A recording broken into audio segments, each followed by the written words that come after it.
वो होनी चाहिए। समाज को इकट्ठा करना चाहिए। और कैसे करेंगे? तो समाज को इकट्ठा करना हो तो हम है धर्म पूर्व संस्कृति है, उसको केंद्र बिंदु मानकर समाज को इकट्ठा करने का हमने निर्णय लिया। जय हिंद दर्शक मित्रों, હું જમીલ પઠાણ, આપ જોઈ રહ્યા છો તીર સમાચાર। દર્શક મિત્રો, અત્યારે આપણે આદિવાસી મહાસંમેલનમાં ઉપસ્થિત છે। મારી સાથે આપ જોઈ રહ્યા છો આ વારુદાદા સોનવણે છે કે જે મહારાષ્ટ્રના છે। આજે 30મું જે સંમેલન યોજાઈ રહ્યું છે, આ સંમેલનની શરૂઆત, આ સંમેલનના પ્રણેતા છે આ વારુદાદા સોનવણે કે જેમણે આના એકતા સંમેલનની શરૂઆત કરી હતી અને આ સંમેલન આજે 30મા સંમેલન સુધી પહોંચ્યું છે। આપણે એમની સાથે જ વાત કરીશું। तीर समाचार में आपका बहुत बहुत स्वागत है। आपने जो शुरुआत की थी, एक पौधा उगाया था, आज पेड़ बन चुका है। तो क्या कहेंगे आदिवासी, आपने जो पहली एक जो शिविर की थी, शिविर के तौर से इसकी शुरुआत की थी, आज देखिए लाखों की तादाद में आपके इस सम्मेलन में लोग मौजूद हैं, क्या कहेंगे?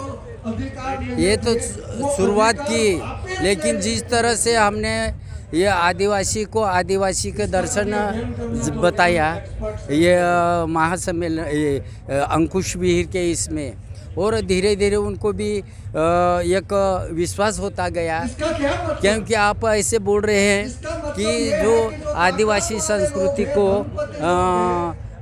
थोड़ा सा लोग थोड़ा भूलते जा रहे हैं और दूसरी संस्कृति में जुड़ते जा रहे हैं। ऐसा ये सही बात है, लेकिन हम ये कहते हैं कि जो ऐसे हमको लगता था, ऐसा एक वातावरण था समाज में कि अपनी बोली बोलना यानी बेकार की बात है, इसलिए से उसको इतना ही नहीं तो विद्यार्थी तक अपनी बोली नहीं बोलते थे और डर से ये करते थे।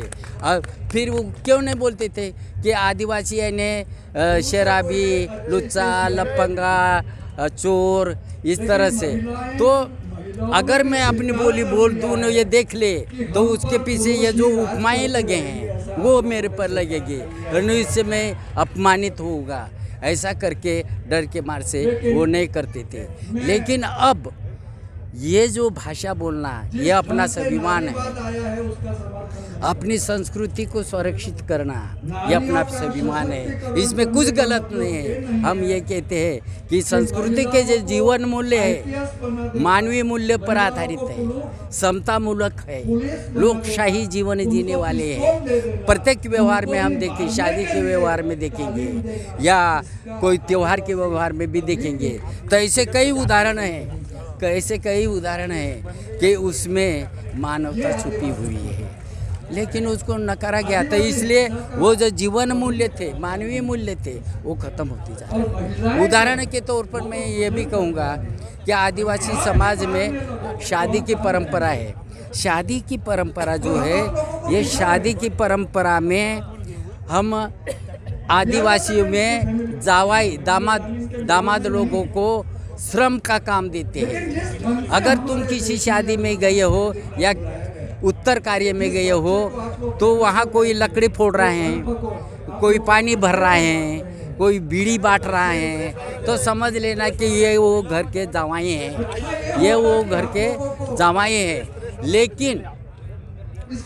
लेकिन एक आधा जवाई जिसको काम नहीं सौंपा, ऐसा बैठा है, किसी ने पूछ लिया उसको, कह रहा है सब जवाई काम कर रहे हैं और तू ये यहाँ बैठा, मैं क्या उनका दामाद हूँ क्या? उसको गुस्सा आता है, क्योंकि उसको काम नहीं सौंपा, इसलिए वो गुस्सा किया है। और इसका मतलब क्या होता है कि हमारे समाज में, आदिवासी समाज में श्रम को प्रतिष्ठा है, ये हमारे जीवन मूल्य है। तो बिल्कुल आदिवासी समाज में श्रम को एक प्रतिष्ठा दी गई है। साथ में मैं आपसे ये जानना चाहूँगा कि आदिवासी का धार्मिक कोड क्या है, धर्म कोड क्या है? क्या आदिवासी हिंदू है?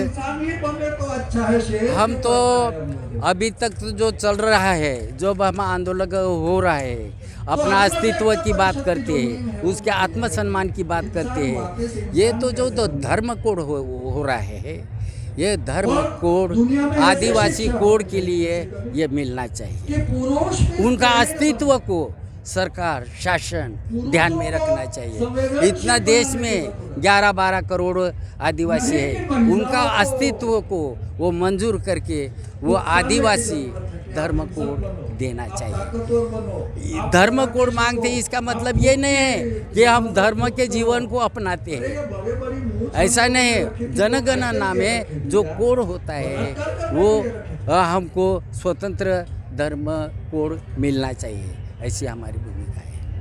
बिल्कुल आपकी जो बात है बिल्कुल सही है, आदिवासी धर्म कोड मिलना चाहिए। लेकिन आज जो आदिवासी है, मैंने आपसे पहले भी कहा कि शिक्षित होता जा रहा है, आर्थिक रूप से संपन्न होता जा रहा है, लेकिन कहीं ना कहीं अपनी संस्कृति और परंपरा से दूर होता जा रहा है। आज इस आदिवासी सम्मेलन में गुजरात और गुजरात बाहर से कई राज्यों से लोग आए। अपनी पहले क्या था कि अलग अलग इलाकों में, अलग अलग राज्यों में बसे आदिवासी एक दूसरे की संस्कृति परंपरा जानते नहीं थे। आज ये सम्मेलन के जरिए एक दूसरे की परंपरा को जानते हैं। आज इकट्ठा करने में आपको जो कामयाबी मिली है, लेकिन फिर भी कहीं ना कहीं भारत में आदिवासी समाज एक ऐसा समाज है जो अभी भी पिछड़ा हुआ है, आर्थिक रूप से भी है, शिक्षित रूप से भी है, स्वास्थ्य की सेवाओं से भी है।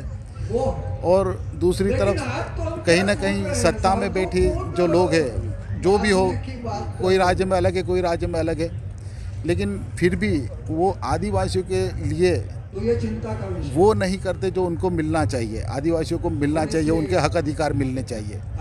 जब सत्ता में नहीं होते तब बात होती है, सत्ता में आने के बाद सारे सत्ता वाले का जो रोल होता है एक ही हो जाता है। ये आदिवासी की तरफ देखने का दृष्टिकोण का भाग है। जो पढ़े लिखे लोग हैं, जो व्यवस्था ने उसको पढ़ाया है, जिसने जीने का मूल्य दिया है, उसी नज़र से देखते हैं। आदिवासी बनाने गलत, नीचापन, ये भावना जो शिक्षण व्यवस्था ने उसको दी है, हाँ, तो उससे वो अपना ये किया होता है। तो लेकिन ये जो बात है अभी हमारे इसमें अच्छाई के लिए, बड़कपन के लिए बैंड बाजा लगाते हैं, बराबर, क्योंकि अपना बड़कपन दिखाना चाहिए। मैं कि ऐसा श्रीमंत हो, जो हज़ारों नहीं तो लाखों का बैंड लाते नचवाते अपना ये ऐड दिखाते हैं। तो ये जो भावना है ये व्यक्तिगत पातड़ी पर ले जाने वाला है, समाज को समूह की पातड़ी पर ले जाने वाले ने। तुम ऐसा परंपरा दिए कोई क्या समाज को जो उसको नहीं जिंदगी में नहीं परवड़ेगा। तो इसलिए हम इस तरह से जो जागृति का दे रहे हैं, ऐसा हो रहा है, आप बोल रहे हैं वो सही है, ये हद तक शुरुआत में सही है, लेकिन उनके भी अभी ध्यान में आने लगा है कि नहीं, ये जो है वो बोझा बनेगा। ज़्यादा जो परंपरा दी रहे, अभी हम बैलगाड़ी का बोला था अभी, तो ये हम अपना है करके सहकार्य करते थे। और जो आदिवासी इसमें जो बासिंग लाना, कपड़ा लाना, चप्पल लाना, ये भी सहकार्य करना, इससे वो हल्का होता है ना उसका घर का। तो ये जो हम बर्ताव करने से, जागृति करने से, उनके बीच में से भी अभी जागरूकता आ रहा है। और बहुत से अभी पढ़े लिखे लोग और एमएलए भी अभी हमसे हमारे साथ जुड़े हैं। अगर नहीं जुड़ते तो वो भी हम समझते थे कि तुम भी वही संस्कृति आत्मसात करके जी रहे हो। दूसरा आपसे ये जानना चाहूँगा, हमारे देश में यूसीसी आ रहा है, यूनिफॉर्म सिविल कोड आ चुका है। हाँ, आपको पता है ना, यूनिफॉर्म सिविल कोड आ चुका है। मुझे नहीं मालूम। यूनिफॉर्म सिविल कोड मतलब वो सभी को एक ही कानून के तहत रखा जाएगा। हाँ, सभी को एक ही कानून को मानना होगा। हाँ। तो क्या उसमें आदिवासी का हित बना रहेगा? नहीं, आज जो ये जो सबको समान नागरिक कायदा जो बोलते हैं वो ना, तो ये जो है इससे आदिवासी का हित नहीं होगा। क्योंकि आदिवासी होने के नाते से जो फैसिलिटीज़ मिलती है, नौकरी में मिलती है, कई जगह मिलती है, तो वो नहीं मिलेंगे। क्योंकि ये तबका को वो फैसिलिटी क्यों देना चाहिए कि वो आर्थिक दृष्टि से कमज़ोर है। सामाजिक दृष्टि से वो कमज़ोर है, सांस्कृतिक दृष्टि से कमज़ोर है, लेकिन उसको अगर सशक्त होना है तो उसको कुछ ये देने की शक्ति देने की कोशिश होना चाहिए। अगर ये जो समान नागरिक कायदा हो जाए, सबको समान होगा, तो ये आदिवासी को मिलने वाला जो ये जो अधिकार वो ख़त्म हो जाएगा। और न फिर आज ही जो फैसिलिटी भी आज मिल रही है हमारे महाराष्ट्र में, इतना ही नहीं तो नौकरी में भी गैर आदिवासी घुस गए हैं आदिवासी के नाम से। नौकरी में भी इतना ही नहीं तो इलेक्शन में भी वो गैर आदिवासी का सर्टिफिकेट लेके, अगर इतना हो गया है ना उसको समान नागरिक का ये कर दिया तो ये आदिवासी तक खत्म हो जाएगा। इसलिए वो आदिवासी का हित का नहीं है। बिल्कुल, आरक्षण का तो लाभ जो है वो मिलने की आपने बात की, लेकिन साथ में मैं ये बात कर रहा हूँ कि यूनिफॉर्म सिविल कोड की वजह से जो आदिवासियों के हक अधिकार की जो बात है, अनुसूची 5 और 6 पेशा कानून, वो ख़त्म हो जाएगा। किससे? ये जो यूनिफॉर्म सिविल कोड आएगा तो अनुसूची 5 और 6 खत्म हो जाएगा, पेशा एक्ट खत्म हो जाएगा। तो आदिवासी जो बात करते हैं जल जंगल जमीन की कि उस पर हमारा अधिकार है, तो वो उनको कैसे मिल पाएगा? वो कायदा में क्या है उतना वो अभी हमको नहीं मालूम है, लेकिन ये ज़रूर है अगर 5वीं और 6ठी अनुसूची ख़त्म हो जाएगी तो हमें वो ठीक नहीं लगता है, हम उसको विरोध करेंगे, ऐसा मुझे लगता है। बिल्कुल, अभी ये मुद्दा तो काफ़ी देश में चल रहा है। ये जो यूनिफॉर्म सिविल कोड का मुद्दा तो काफ़ी चर्चा में है। आज जब इतनी बड़ी तादाद में यहाँ पे आदिवासी बुद्धिजीवी एकत्रित हुए हैं, तो मेरा मानना है कि इस बारे में भी, इस विषय पे भी चर्चा हो, मंथन हो। हाँ, ज़रूर इसके बारे में ज़रूर मंथन होना चाहिए, चर्चा होना चाहिए। हम अभी प्रस्ताव भी पारित करना चाहेंगे। तो इस तरह से जनगणना के इस पर आदिवासी को आदिवासी कोड मिलना चाहिए। और जो समान नागरिक कायदा का जो बात चल रही है इसका हम विरोध करना चाहिए। तो यूनो के प्रतिनिधि भी यहाँ पे आए हुए, तो आप उनके समक्ष भी ये बात रखेंगे?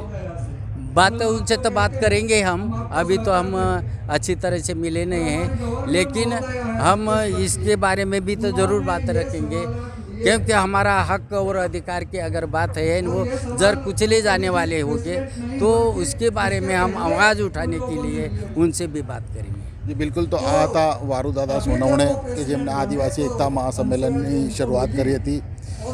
તેમની સાથે મેં જ્યારે વાત કરી આદિવાસીઓના હક અધિકારની, તેઓ વાત કરી રહ્યા છે। સાથે આદિવાસી કોડ જે છે ધાર્મિક કોડની તે પણ તેમના માટે ફાળવવામાં આવે તેને લઈને પણ આજે ચર્ચા અને મંથન થવાનું છે। સરકાર પાસે તેની પણ તેઓ માંગ કરવાના છે। અને જ્યારે અહીંયા યુનોના પ્રતિનિધિ આવ્યા છે તો યુનોના પ્રતિનિધિ સમક્ષ તેઓ આદિવાસી સમાજની જે સમસ્યાઓ છે, આદિવાસી સમાજને જે નડતરૂપ કાયદાઓ છે તેને લઈને પણ ચર્ચા પરામર્શ કરશે। ધન્યવાદ। છોટાઉદેપુર સહિત રાજ્ય, દેશ અને દુનિયાના સમાચાર જોવા માટે સબસ્ક્રાઈબ કરો તીર સમાચાર અને બેલ આઇકોન જરૂર દબાવો।